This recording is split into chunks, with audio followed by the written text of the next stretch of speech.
I was about 13 or 14 years old, and was out to lunch with my parents, my aunt and my uncle in Gettysburg, Pennsylvania. We spent the morning touring the battlefield and stopped in at this old manor that had been converted into a bed and breakfast. Bullet holes littered the brick facade, and there was still a cannonball lodged in one of the support beams in the center of the place, on display for all the restaurant goers to enjoy. I excused myself to use the restroom and went inside to do the deed. I located the men's room, and after my business in the one-seater, I washed my hands and proceeded to open the door. This was the middle of the summer, and despite the air conditioning, the air in the bathroom was noticeably warm. But then the temperature in the bathroom dropped, a lot. Within a few moments, I could see my breath.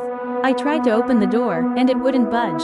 I've always been a bigger guy, and when I was that age, I was probably already 5 feet 8 inches and 150 pounds. Despite my size and weight, forcing the door open just wasn't happening. I threw my body weight into it several times, to no avail. I started feeling a presence other than myself in the bathroom. I tried to ignore it as best I could and focus on getting the damn door open. After realizing my efforts were futile, I resorted to the only thing I knew of. I started knocking and asking for help. After a few minutes, help came to me. It started off with a hostess, and then some patrons and even one of the chefs. No one, despite me pulling down on the latch and them pulling with all their might, could open the door. After about 15 minutes, my dad started getting worried about me. He came in and saw the crowd around a door. Without even knowing this is where I was trapped, he came over and tried to help. According to him, he simply touched the doorknob and the door flew wide open. I'm not sure if I'll be able to properly convey how creepy this was to me, but I'll give it a shot.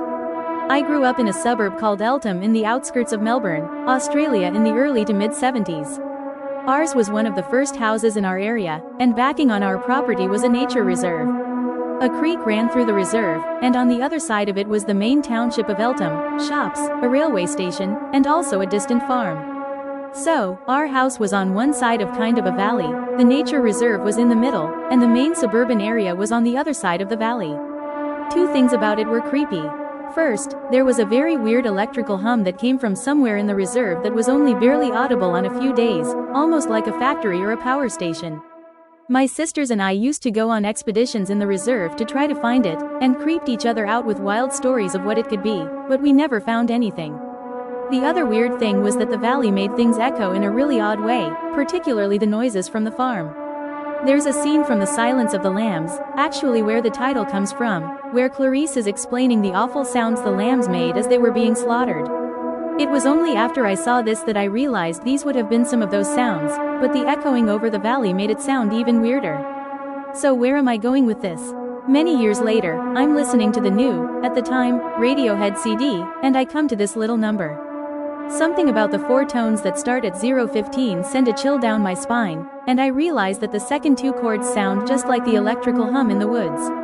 Just as that's starting to sink in, I get to 3:10 in the song where that weird part sounds just like the creepy echoing sounds of the farm. 2 very unusual effects in a single odd song brought back similar feelings of unease from my early childhood.